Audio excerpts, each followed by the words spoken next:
Estamos estudiando de una forma breve en 2 conferencias qué es el Apocalipsis.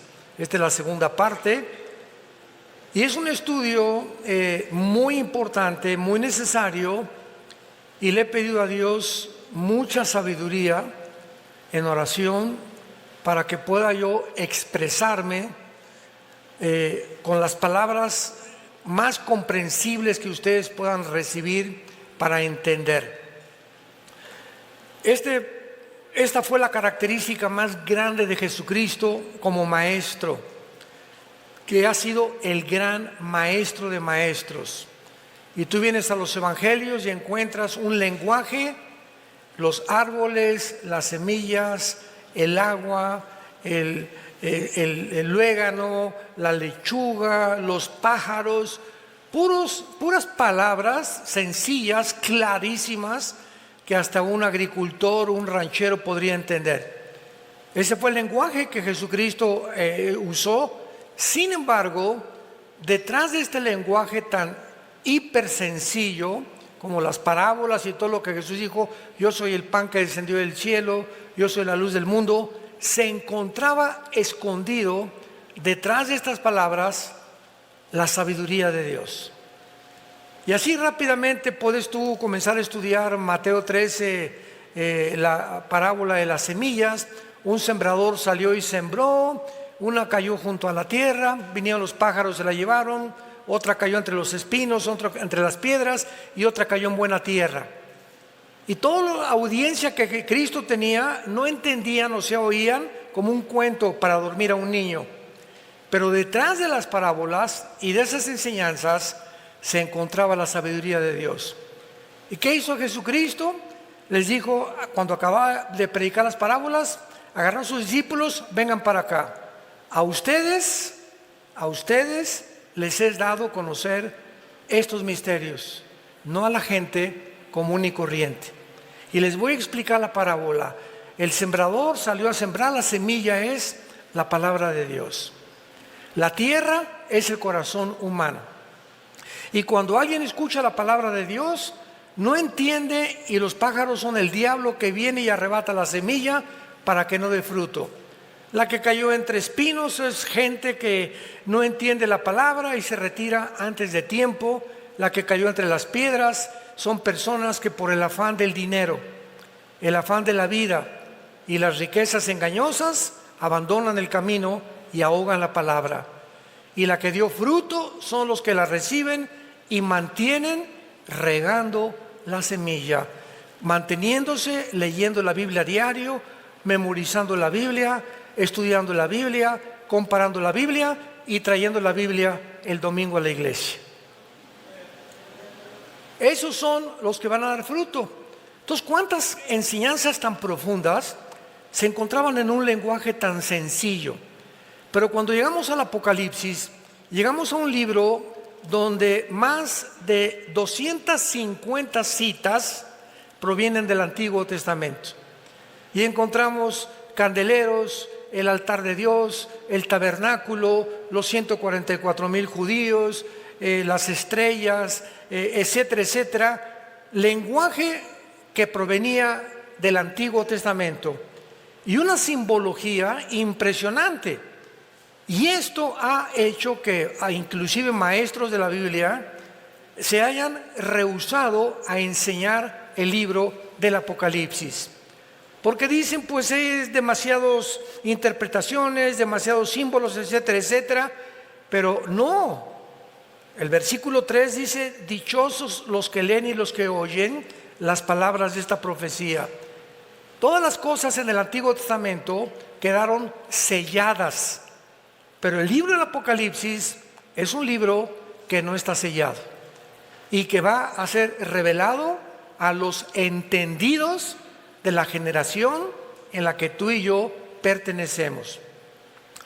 Antes de abordar algunos temas aquí importantes, vayamos rápidamente al libro de Daniel, capítulo 12, porque el libro del Apocalipsis no puede ser comprendido sin antes estudiar Daniel, porque Daniel puso los cimientos y el apóstol Juan, que escribió Apocalipsis, construyó sobre lo que Daniel recibió en sus visiones.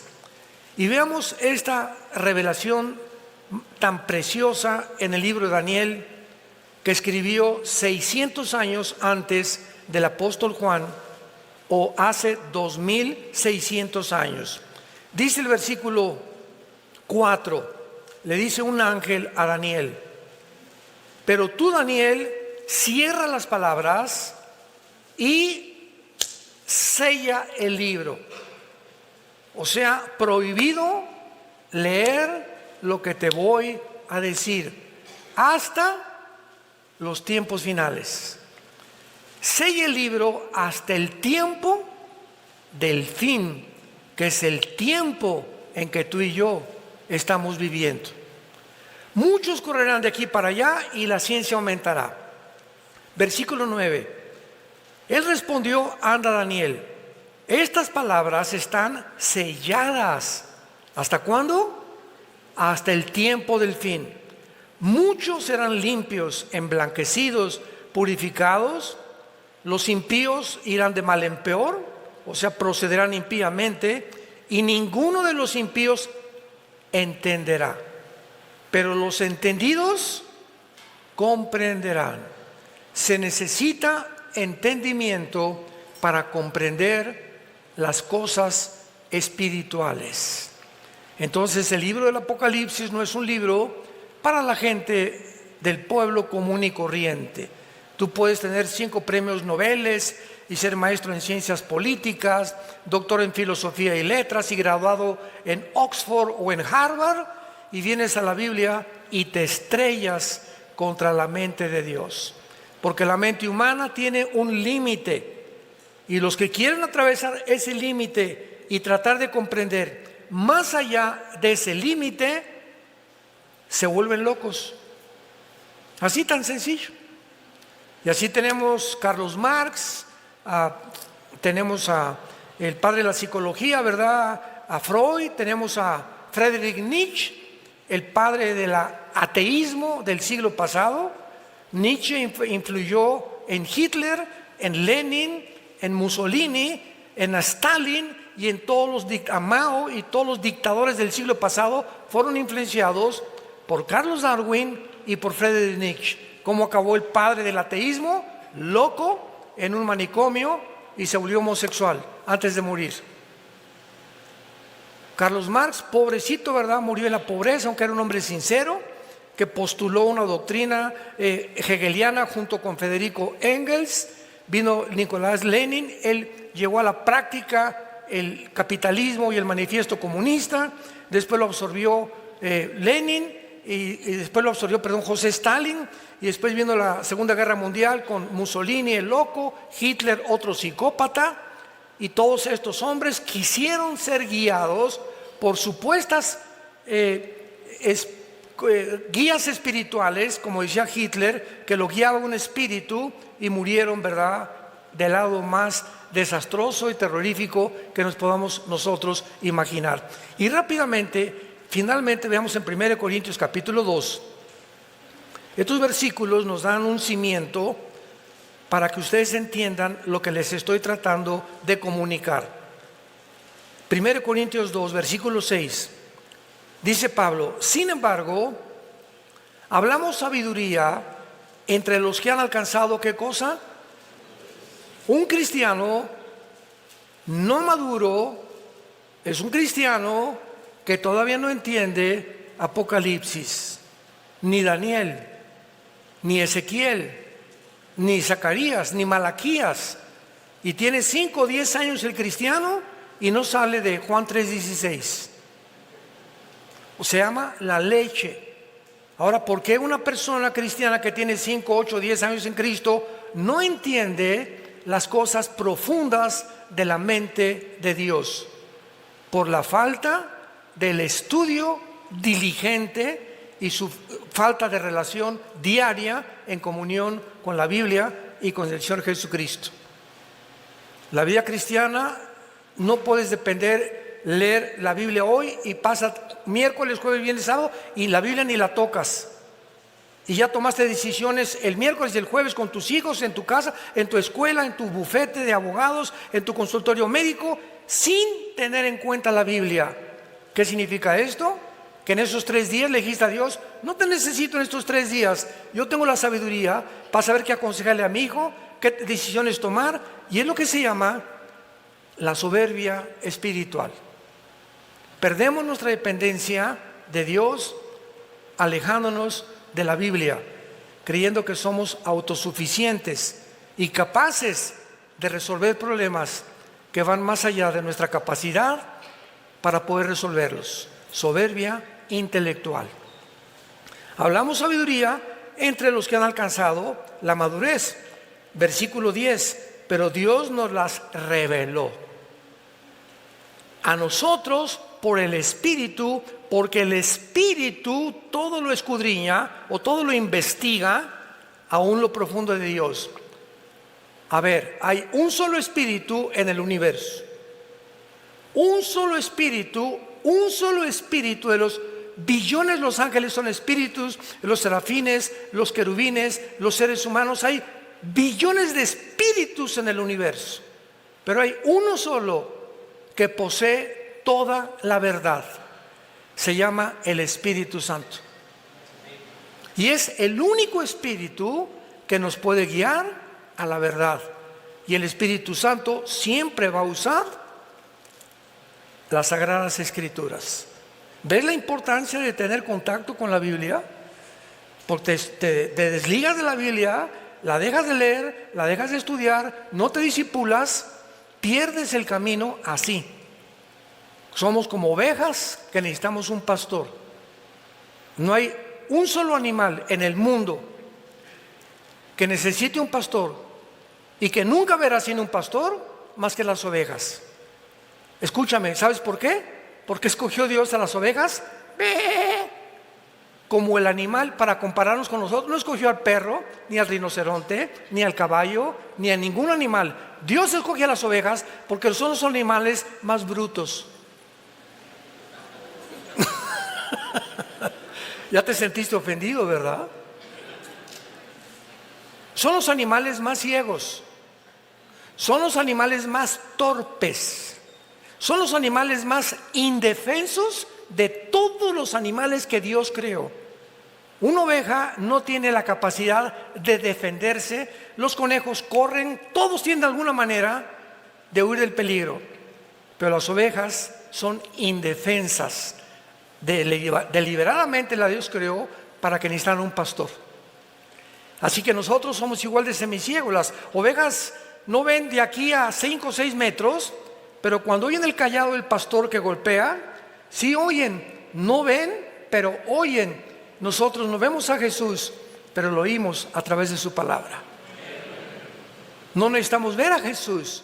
Cuando prestas oído a su palabra como las ovejas, oyen el ruido, las ovejas siguen el golpeteo del bastón del pastor con las piedras. A una oveja la metes a un barril en reversa y ahí está. Y en lugar de que se eche en reversa o que salga, ahí se queda la bruta. Son tan indefensas que ni siquiera pueden recurrir a salir o meterse, igual que los seres humanos. Tengo un problema, voy al psicólogo, la doctora Corazón, Walter Mercado, los astrólogos, espiritismo, un chamán, un brujo. Somos tan tontos de creer que hay alguien en el mundo que nos puede ayudar, menos Dios. Así de tercos somos los seres humanos. Ahora entiendes por qué solo el Espíritu que conoce las cosas profundas de Dios es el que te puede guiar a la verdad. Y finalmente dice el versículo 14, 1 Corintios 2, el hombre natural, o sea, el que no tiene al Espíritu Santo, no percibe las cosas que son del Espíritu de Dios, porque para él son locura. ¿Por qué qué? Porque no las puede entender, porque se han de discernir espiritualmente. Viene un niño, Alberto Einstein, en este caso soy yo. Mr. Einstein, ¿qué significa la fórmula E igual a mc al cuadrado? Chamaco menso, 6 años de edad. ¿tú quieres, Pepito, que yo te explique que la energía es igual a la masa por la velocidad de la luz al cuadrado? ¿Qué dijo? Eso es lo que es la fórmula de la relatividad, la que completamente transformó en 1943 la física y se incluyó la ley de la relatividad como la cuarta dimensión. Pero Pepito, mira, por más que te explique lo de la velocidad, lo de la energía sobre la masa por la velocidad de la luz al cuadrado, etcétera, no lo vas a entender. ¿Por qué? Porque tu cerebrito no está desarrollado. Entonces tienes que aprender la A, la B, la C, la D, y conforme vayas creciendo, aritmética, matemáticas, raíz cuadrada, cálculo diferencial, cálculo cuántico, etcétera, etcétera. Cuando crezcas, entenderás las cosas que no entendías cuando eras niño. Así es la vida espiritual. Hay muchos en la iglesia que son niños. Y vienen a la Biblia y por más que la leen, no entienden muchas cosas que ya deberías entender. Porque no las entiendes, porque no te gusta estudiar la Biblia diligentemente. Bueno, pues vamos al Apocalipsis y veamos claramente, después de haber examinado la clave, que el Apocalipsis es un libro de las cosas que sucedieron en el tiempo de Juan, en el tiempo de la iglesia, que es la que vivimos, y todas las cosas futuras que van a suceder en el tiempo en que tú y yo estamos viviendo. En el capítulo 6 del Apocalipsis se inicia después de la iglesia que ha sido arrebatada al cielo, el derramamiento de los sellos de Dios. Vean esto, antiguamente, voy a tomar una hoja más simple, una hoja. Antiguamente no había o no se escribía como se escribe actualmente. En el capítulo 5 del Apocalipsis se describe a Dios con un rollo. Y de repente un ángel proclama en el universo, ¿quién es digno? Y un rollo sellado con un sello, 2, 3, 4, 5, 6, 7 sellos. Antiguamente, si yo le quería mandar un mensaje a mi patrón o a mi compadre o a alguna persona, le ponía una cera y en el anillo personal de mi familia lo ponía así, que sellaba, y cuando recibía la persona, mi destinatario, el rollo, sabía que venía de mí y que no era una falsificación. Entonces se sellaban las cartas con sellos de cera. Entonces se describe a Dios con un libro o con un papiro sellado 7 veces. Pero se proclama en el universo, ¿quién es digno en todo el universo? ¿Será la Madre Teresa? ¿Abraham? ¿Isaac? ¿Jacob? ¿San José? ¿Cirindano? ¿San Clotilde? ¿San Agustín? ¿Habrá alguien en los querubines, los serafines, que puedan desatar los sellos? Y se contestó, no hay nadie en el universo digno de abrir los sellos que contienen los 21 juicios de Dios sobre el mundo en el tiempo futuro que estamos viviendo. Y finalmente, el apóstol Juan, que estaba viendo toda esta escena en el cielo, dice, pero vi uno como el Cordero de Dios, que se acercaba al trono de Dios y el Padre le entregaba a Jesucristo, ya resucitado por haber vencido la muerte, vencido a Satanás y vencido el pecado. Él es el único digno de que pueda desatar los sellos. Y dentro de los 7 sellos se encuentran 7 trompetas y 7 copas. Así que los 7 sellos contienen todos los juicios de Dios y se abre el primer sello, capítulo 6, versículo 1, un caballo blanco, que simboliza la entrada del anticristo pacíficamente al mundo, convergiendo con Daniel 9:27, confirmando un pacto con los judíos para poder durante 7 años garantizarles a los judíos la protección de sus enemigos. Así comienza la tribulación. La tribulación no comienza con el rapto de la iglesia. El rapto de la iglesia puede ser hoy, en la noche, mañana, dentro de un mes, y puede pasar entre el rapto de la iglesia y la confirmación del anticristo 1 año, o 6 meses, o 3 años. O sea, el rapto no es así y después inmediatamente al otro día comienza la tribulación. Puede haber un periodo intermedio entre el rapto y el inicio de la tribulación, donde todavía Dios continuará después del rapto otorgando su gracia para que muchos acepten a Jesucristo, que entrarán a la tribulación, desde luego, y posiblemente sean bastantes de los 144,000 judíos sellados que aparecen en el capítulo 7. Entonces Cristo quita el primer sello y aparece un caballo blanco. Noten ustedes que tenía un arco, pero con corona y sin flechas. Y si leen Daniel 8, 23 y 25, dice Daniel antes de Juan que cuando el anticristo se manifieste, se va a manifestar como un pacificador, resolviendo problemas enigmáticos, resolviendo el problema del clima, el problema de la pobreza, el problema de la economía, el problema de Europa, tal vez el problema entre Rusia y Ucrania, pero va a ser un mago de maldad, con una sabiduría diabólica, que el mundo no va a tener más que aceptarlo como tú eras la persona que necesitamos como líder en el mundo, y se convertirá en el final dictador mundial. Sin embargo, a los 3 años y medio va a violar esto, y dice el versículo 3, el segundo sello, vi un caballo bermejo. Inmediatamente el anticristo declara la guerra. Y ahí comienza los últimos 3 años y medio, o la gran tribulación. Porque los primeros 3 años y medio es la tribulación, y los segundos, división, 3 años y medio son la gran tribulación. Comienza con la guerra. La invasión de Putin a Ucrania no desatará la tercera guerra mundial. La tercera guerra mundial lo retrata Apocalipsis 16 del 12 en adelante, que se llama el Armagedón. Cuando los reyes del Oriente, Siria, Irak, tal vez Rusia, Corea del Norte, la India van a formar parte de esta coalición, van a atravesar el río Éufrates, que por cierto ya se está secando, para dirigirse a Israel, al Valle del Megido. Ahora que muchos nos van a acompañar en junio a Israel, vamos a ver el Valle del Megido. Napoleón Bonaparte dijo cuando estuvo ahí, este lugar seguramente lo ocupará la tercera guerra mundial.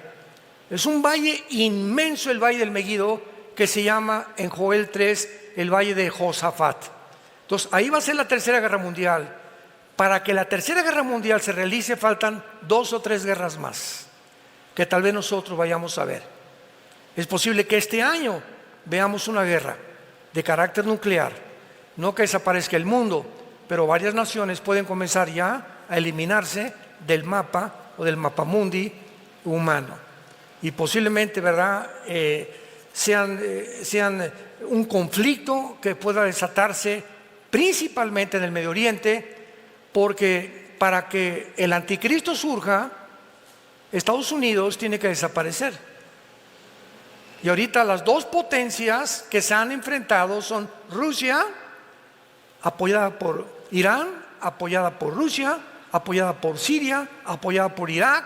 Putin tiene todo el apoyo de todas las naciones musulmanas, tanto de los chiitas como de los sunnis, y de casi 8 o 10 naciones del Medio Oriente en contra de Estados Unidos y del ejército de Europa, que es la OTAN, que se formó en 1947 para impedir la propagación del comunismo hacia el norte y el oriente de Europa.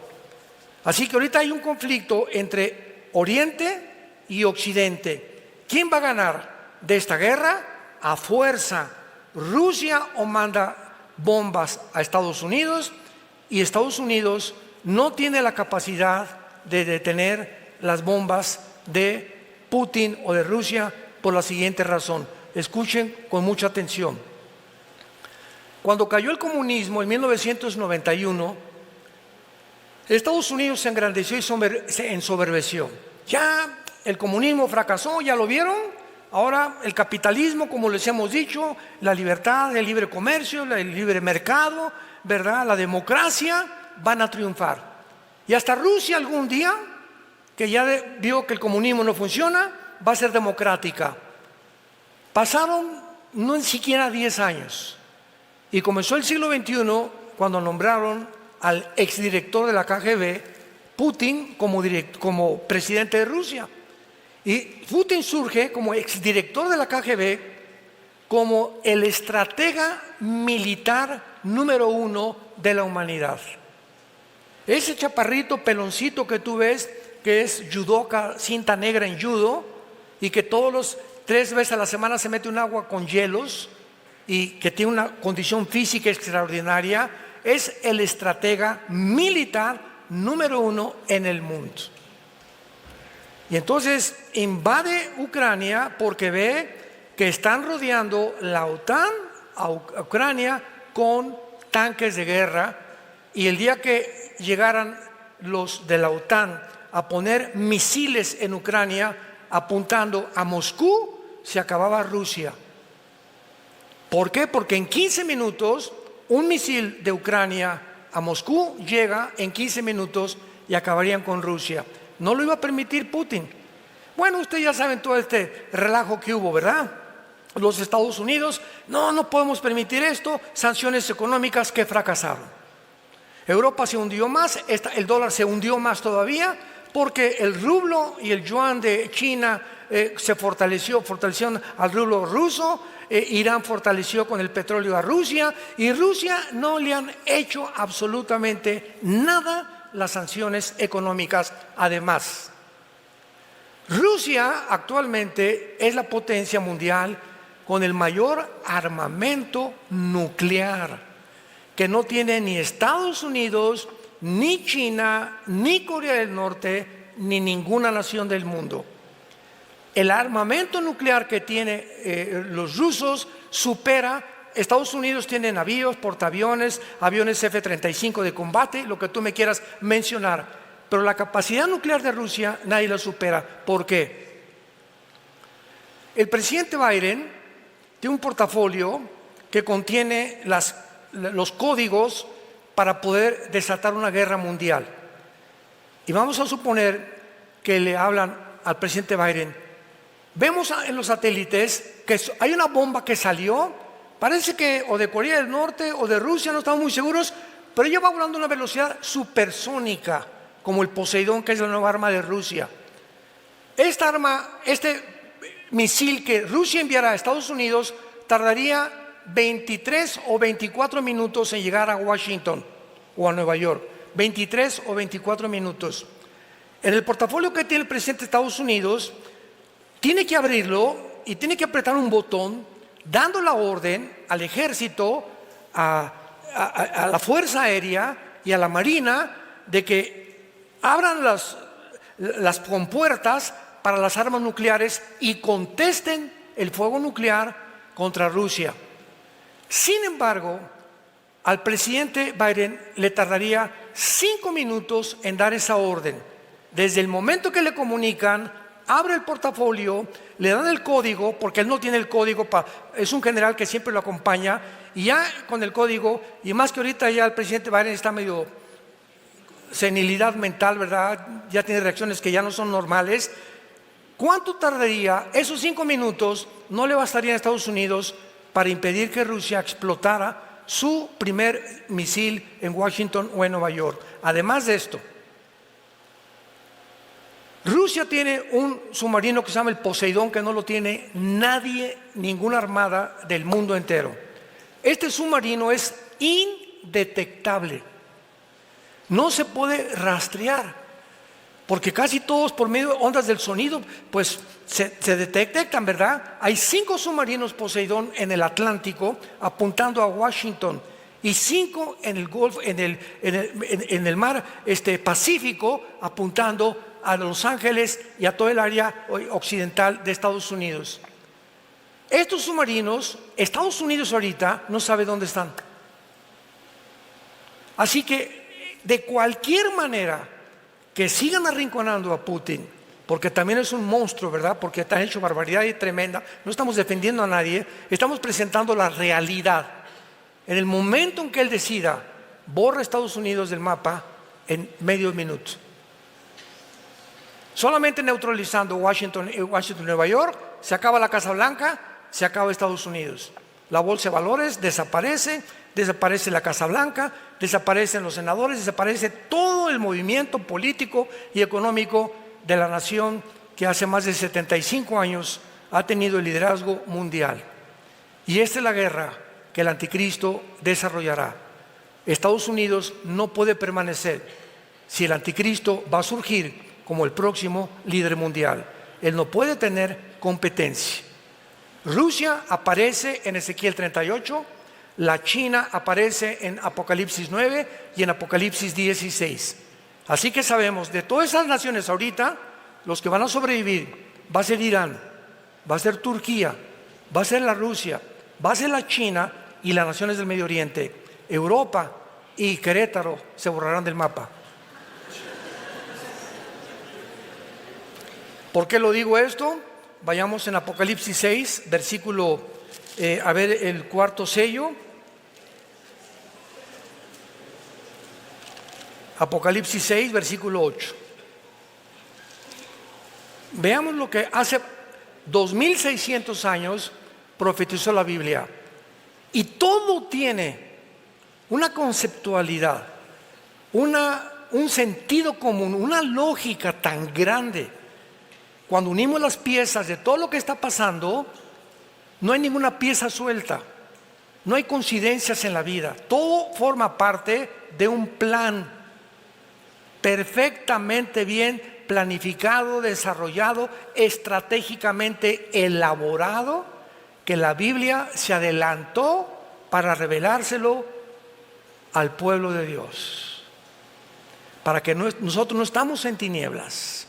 No tenemos por qué vivir en inseguridad. ¿Y si el dólar se cae? ¿Y si el peso? ¿Y si esto? ¿Y si el otro? ¿Y qué? No te dejaré ni te desampararé, dice el Señor. ¿No se acuerdan del desierto? 2 millones de personas los mandé a un desierto, sin Oxxo, sin Walmart, sin Plaza Atenea, sin zapaterías, sin agua, sin ropa, sin sastres, sin costureras. Casi 40 años.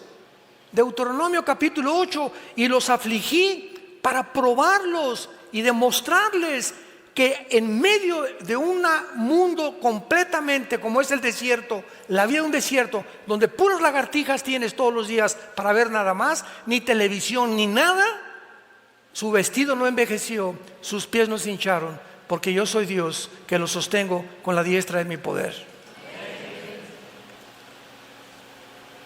¿Por qué tenemos miedo, pueblo de Dios? Pase lo que pase. Si Él sostuvo tanta gente sin nada, ahora pase lo que pase en el mundo, Dios tiene más poder todavía, porque su Hijo resucitó entre los muertos y vive dentro de ti. Y nos dejó su libro para que pudiéramos aprender de este libro las maravillas que nos esperan en este mundo después que todo desaparezca. Dice Apocalipsis 6, versículo 8, miré un caballo amarillo, léanlo con mucha atención, y el que lo montaba tenía por nombre Muerte, y el Hades, o sea, el infierno, le seguía. Y le fue dada potestad sobre, ¿cuántos? La cuarta parte de la tierra para matar con espada, o sea, con guerra, con hambre, que es el resultado de las guerras, con mortandad, que son pestes, y con las fieras de la tierra, que se vienen de la selva a las ciudades por falta de comida, acabar con los moribundos y con los muertos. ¿Cuántos habitantes hay en el mundo ahorita? 8,000 millones. Le quitamos la cuarta parte, ¿cuántos son? 2,000 millones. Estamos comenzando apenas. Las primeras guerras morirán 2,000 millones de personas. ¿Tienes idea de cuál es esto? Para que tengas una ligera idea, desde Alaska hasta la Patagonia en Argentina, todo el continente americano, Canadá, Estados Unidos, México, Panamá, Guatemala, hasta la Patagonia, habemos 1,000 1.100 millones de seres humanos. Aquí está diciendo que al principio morirán 2 continentes enteros, iguales al continente americano de personas. Y como en la Biblia no aparece Estados Unidos, ni Querétaro, ni México, ni ninguna nación, solamente encuentras en la Biblia, al final de los tiempos, naciones del norte de África y del Medio Oriente, y algunas de Asia Central, nada más. Lo que nos da a entender que después de que caiga Estados Unidos, desaparecerá todo el continente americano, tú y yo. Pero ya no vamos a estar aquí nosotros. Así que adiós, ya nos vemos al ratito, Adiós mundo cruel, ya nunca te veré, como dice la canción. Ahora, esto es muy importante porque dice el versículo que en el 5º sello, versículo 9, Juan vio con sus ojos, él estaba en el cielo. ¿Con qué ojos vio?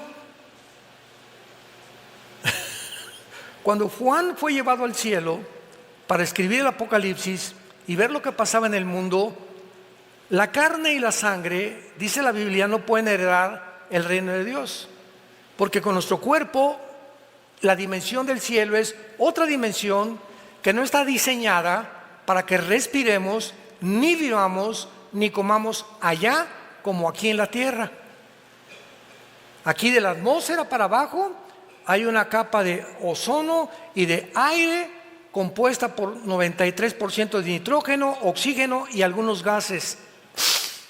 Ahorita respiro y gracias a este aire, y qué bueno que no traigo pañal ni bozal en la boca, este aire que respiro es el que le da vida a mis neuronas del cerebro. Y el momento que dejo de respirar, se me baja mi sistema inmune, afecto mis neuronas, que son irreversibles, el daño para siempre. Yo no me quiero meter en eso. El que tenga entendimiento, que entienda lo que les quiero decir. Pero es increíble que podamos nosotros ver que allá Juan en el cielo ve con otros ojos, que son los ojos espirituales. Los oídos de Juan no eran físicos, eran espirituales. ¿Qué les quiero decir? Que cuando Juan estuvo en el cielo, vio a los muertos. Versículo 9. Vi bajo el altar las almas de los que habían sido muertos por la palabra de Dios y por el testimonio, o sea, los mártires. Cuando morimos, no hay reencarnación, no hay purgatorio, no hay limbo, inventos de los seres humanos y de las religiones. Tú te mueres hoy en la noche y acabó para toda la eternidad tu futuro, y serás condenado o vivirás con Jesús en el cielo. No hay lugares intermedios, no hay tiempo de arrepentirte ya, ni de pedir perdón. Se acabó el tiempo de la gracia. De Dios nadie puede ser burlado. Por eso cuando oigas su voz, no te endurezcas. Hoy es esta tarde, a muchos Dios le está hablando para que se arrepientan de sus vidas y vengan a la cruz. Antes que salgas por esa puerta, Dios no lo quiera, que hoy mismo te mueras, o mañana, o pasado, y por tu endurecimiento te condenes eternamente en el infierno. ¿Qué les quiero decir con esto? Que al morir la conciencia no se pierde. No hay tal cosa como que cuando dicen que duermen los muertos, duerme el cuerpo. Pero cuando te mueres, se sale tu espíritu, se sale tu alma, tu cuerpo lo pueden cremar, no importa que lo cremen, de todas maneras los gusanos se lo van a comer, o echan el polvo en la tierra o en el mar, si te entierran tampoco importa. Por eso el cristiano nunca va al Día de Muertos a llevarle mole ni flores al muertito. ¿Se acuerdan del chiste de la India María?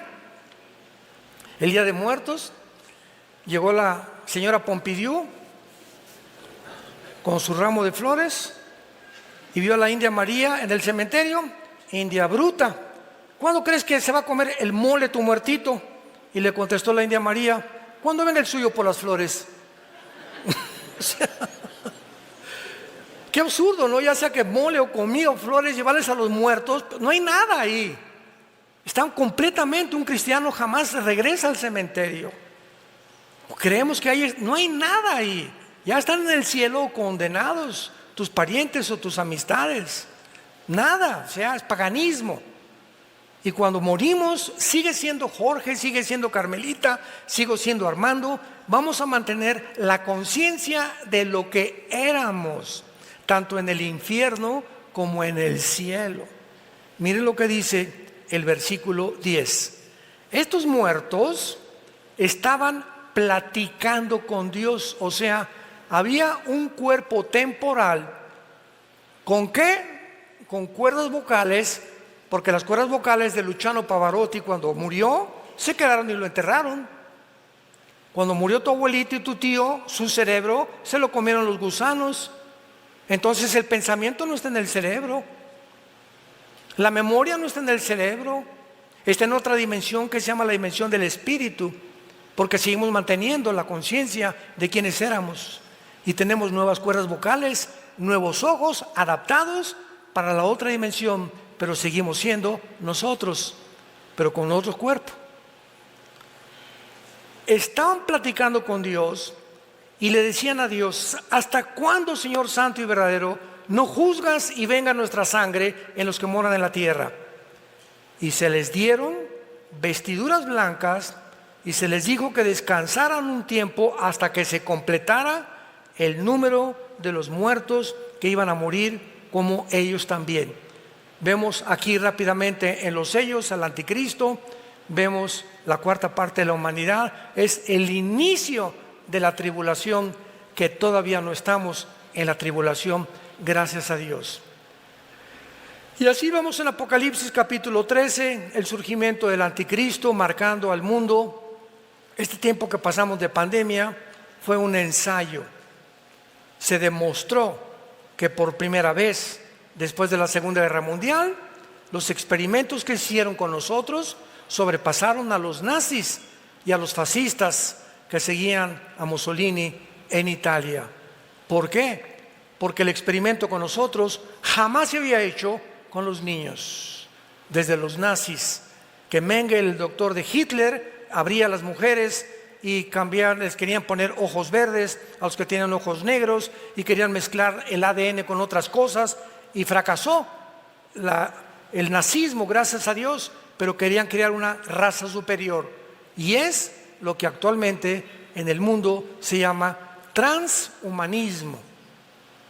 Están tratando de crear una raza superior, porque si somos amibas y venimos de la evolución, ahora tenemos la tecnología y la genética para poder crear un ser humano que ya debemos evolucionar. Y ahora, como decía Elon Musk, el dueño del proyecto X y del Tesla, etcétera, etcétera, vamos a inventar un chip, meterlo intravenoso que llegue al cerebro y subir los pensamientos a una nube. y de la nube poder controlar a través de una computadora y del chip el cerebro de una persona, porque si quieres aprender japonés en 3 horas, en lugar de 3 o 4 años, lo puedes hacer. Si ya no quieres tener ira, envidia, celos, etcétera, etcétera, el chip va a comenzar a abordar ciertas áreas de tu cerebro para poder crear un superhombre y que ya no hay maldad en el mundo. Esto no es ciencia, esto es ciencia ficción. Yo le llamo marihuanadas. Estos son los científicos del siglo XXI, lo creen y lo están haciendo. Googléalo. Foro Económico Mundial, Klaus Schwab, el presidente, ve lo que dicen, y son los que están manejando el protocolo del mundo actualmente. Ya llegaron a ensoberbecerse a tal grado que creer que somos dioses y que ¿quién puede competir con Dios? Crear un ser humano superior al que Dios creó por medio de la tecnología y la genética. Y así el anticristo va a marcar a millones de personas con el 666. Vendrá, ¿verdad?, en la segunda venida después de la tribulación, Jesucristo con nosotros. En el rapto nos vamos. Pasan 7 años de tribulación, y mientras está aquí la tribulación, estamos en el cielo. 1 Corintios 3, del 10 al 12, 1 Corintios 15, 51 al 53, Romanos 14, 10. Estamos en el cielo con Dios, en el juicio de las obras.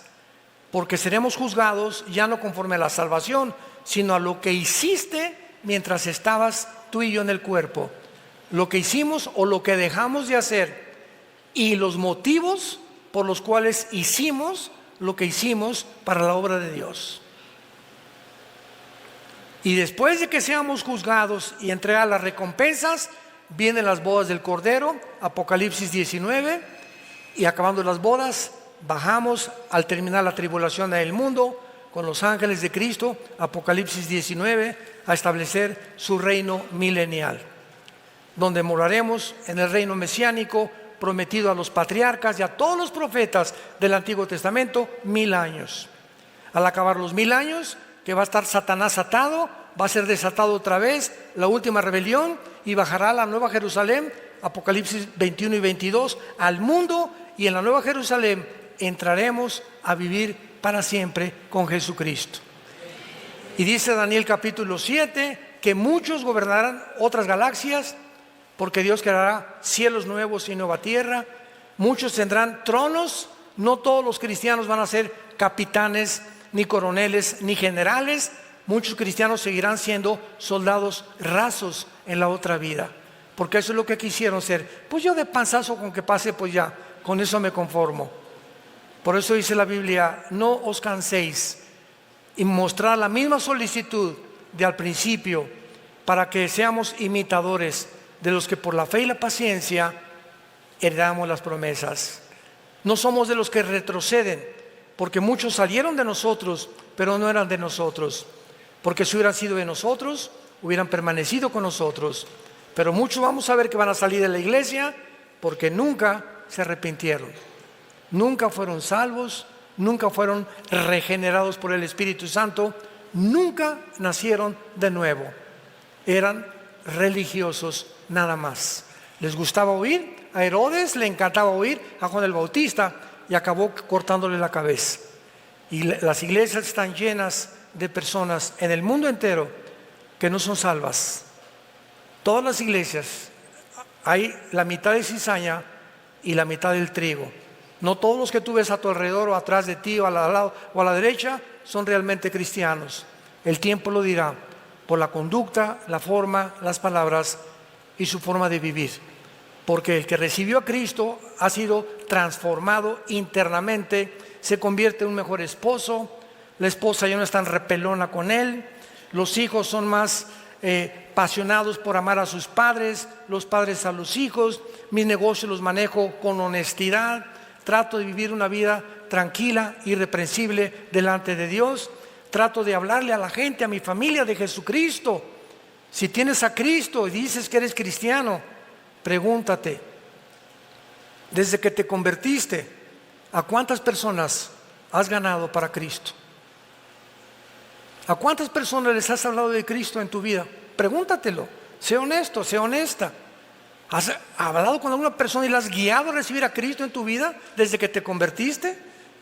Que dice Hechos 1:8, recibirán poder cuando venga el Espíritu Santo y me serán testigos. El Espíritu de Dios entra en nuestra vida para quitarnos el miedo de hablar de Cristo.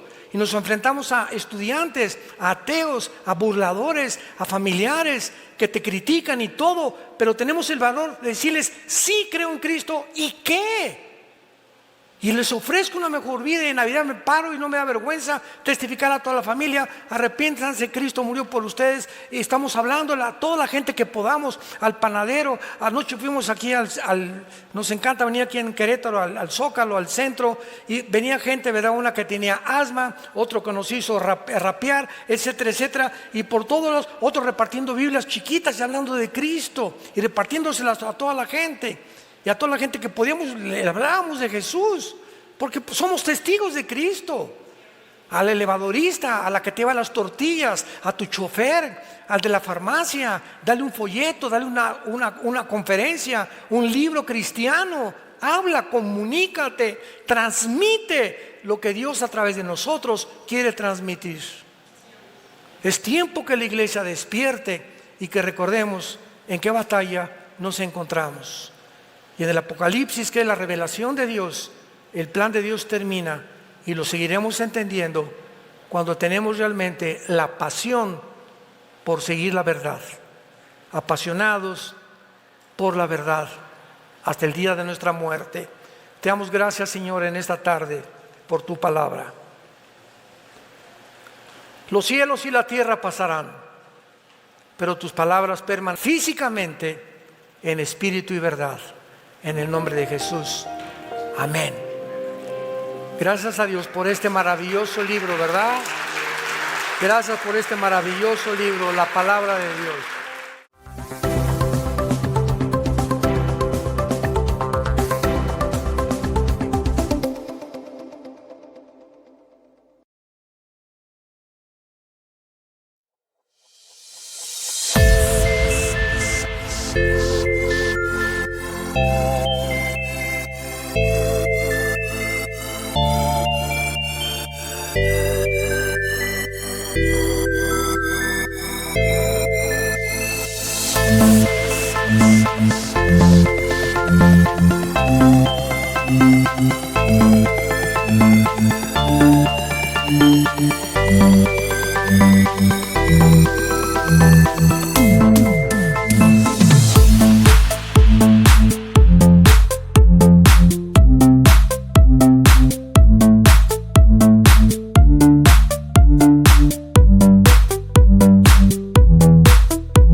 Thank you.